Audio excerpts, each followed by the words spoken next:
Hello and welcome to another LEGO review. Today we're going to be taking a look at all the minifigures from the DC Superheroes 60s Batman line, which includes set 76052, the LEGO Batcave, as well as the poly bag of Mr. Freeze, classic TV series Mr. Freeze, 30603. I thought I would take this apart since that Batcave set is pretty big, and if I was going to do a video on the poly bag anyway, it's going to be 2 videos anyway, so might as well take a look at all the minifigures in one go. Let us take a look at the hero characters first. On the left here we have Alfred, which kind of looks like Colonel Sanders. So many people have already made this comparison online, and yes, he does look like Colonel Sanders. We just need a clown that looks more like Mr. McDonald, and we can have McDonald's versus KFC minifigure battle. Jokes aside, the face is pretty good. Definitely reminds me of the actor from the 60s TV series. The hair, not so much. The hair makes him look more like Colonel Sanders than he does actually look like Alfred. He's got 2 facial expressions. The one on the front is more happy, and the one on the back is just, well, expressionless, just flatter. He's not angry or anything, but he's definitely not that happy. Next up we have Bruce Wayne. This is the third time we've had a Bruce Wayne figure. The previous times we've had him has all been in a Batcave set. So the only way to get a Bruce Wayne minifigure is to get a Batcave, depending on whichever version you get him.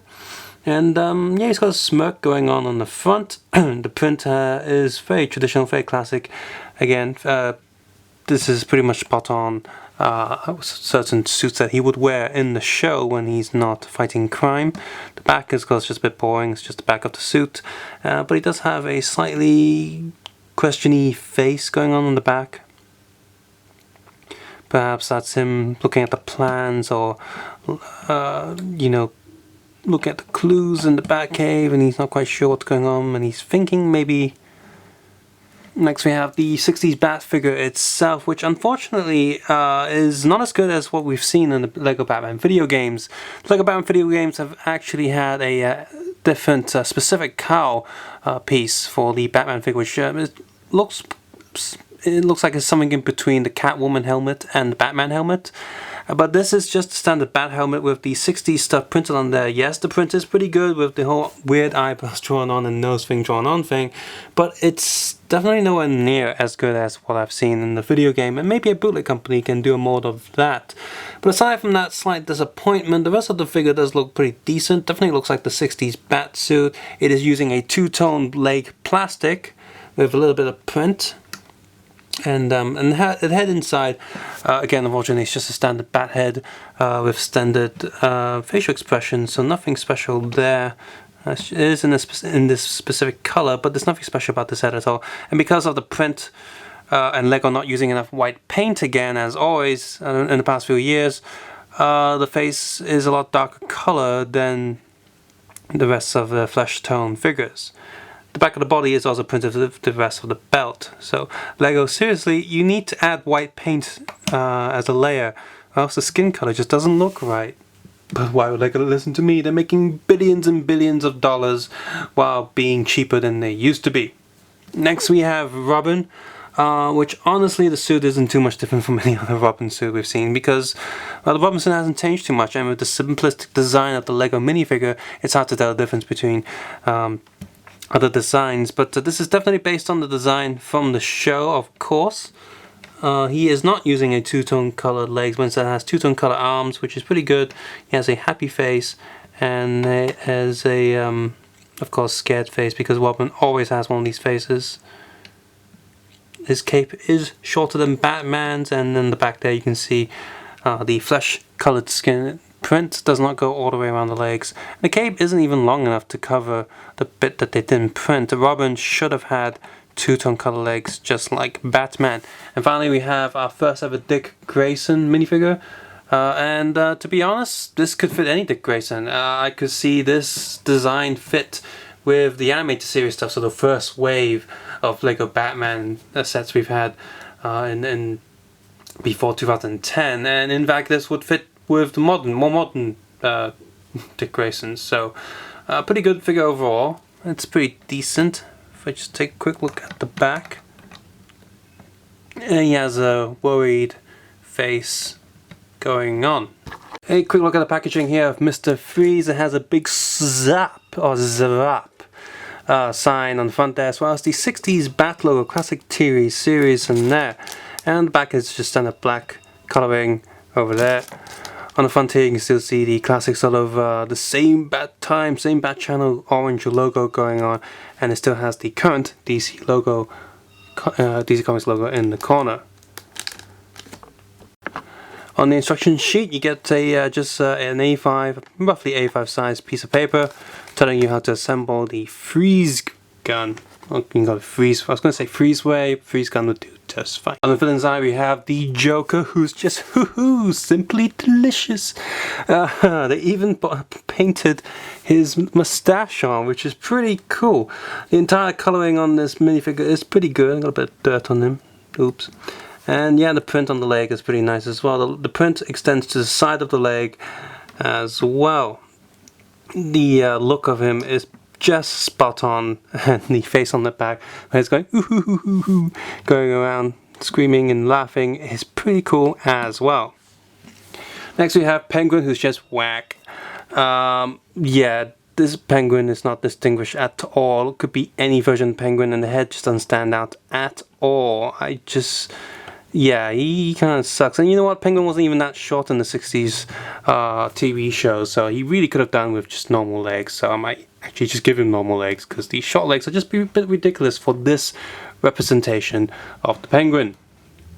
And the print itself isn't bad. It's just, yeah, it just doesn't really if I just look at this, I can't really say it's the 60s Penguin. Maybe the purple hat, but that's stretching it. Next we have Catwoman, who's just kind of a little bit almost perfect, but yeah, that's the thing, almost. I mean, she's not. Obviously she's using these cat ears, which LEGO have used with their cat lady minifigure from the minifigure series, which actually does look like Wonder Woman's enemy, Cheetah. In fact, there isn't a Cheetah minifigure, so you can just use that, because it does look like Cheetah. And she has a necklace going on. No shiny print design on her really, apart from a few areas. But if you remember in the show, her entire black outfit was a little bit shiny and glittery, because cats like that, yo. And in the inside, unfortunately, her cat eyepiece, the pointy bits where it reaches the edge of the head, where there's a slight line from the molding process, has cut the print up a little bit, and there's a thin line where the blacking is not printed. Sorry LEGO, that's a huge down point, because again, when LEGO is so expensive, you expect a certain amount of quality, and if you're giving me print quality that I can expect from a bootleg, that's at least a quarter times cheaper than new by default, and even cheaper than for the most part. That's not good. Fortunately, the face on the back is fine. Doesn't really scream, you know, 60s Catwoman to me, but it looks okay. And the back of the body has just a few dots sprinkled here and there to simulate a sort of glittery design. Next up we have the Riddler, who, well, I guess it looks like the Riddler, but honestly, I can't really say it's that specifically this Riddler. Still, he looks okay for the most part, a little bit boring, but definitely matches his suit from the show. And he's got a question mark on the back and an annoyed face on the back. And finally, from our poly bag, which I got for free by ordering the set directly from LegoShop.com, we have Mr. Freeze, who, this is one of those figures this is probably the best villain figure out of the lot. I'd say Mr. Freeze was the best. Joker was next out of all the villains, and then Catwoman, Riddler, and then Penguin. And yeah, he looks really good. He's yeah, these orange eyebrows, that's really good.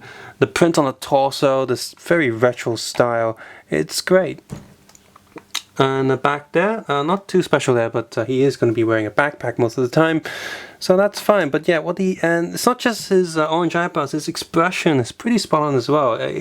That smile that he has, he definitely does that in the show, so LEGO has done a pretty good job. The design has done a pretty good job there with this print.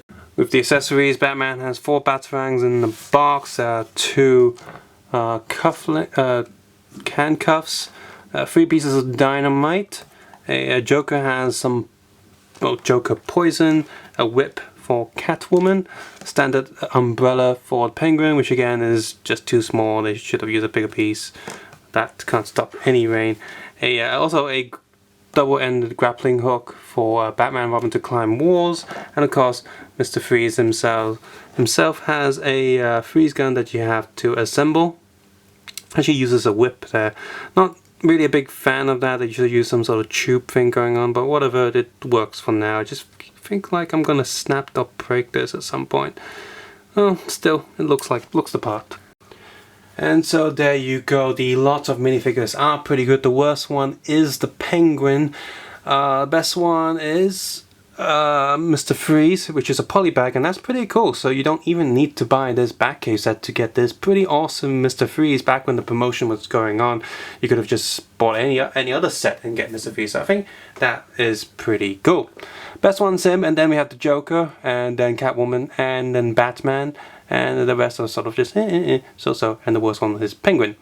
So yeah, overall a pretty good bunch of minifigures. Now the price for the actual set was pretty expensive for what you get, but if you're only out for the minifigures, you can get them for similar prices to other minifigures that are way overpriced for what I think they are going for.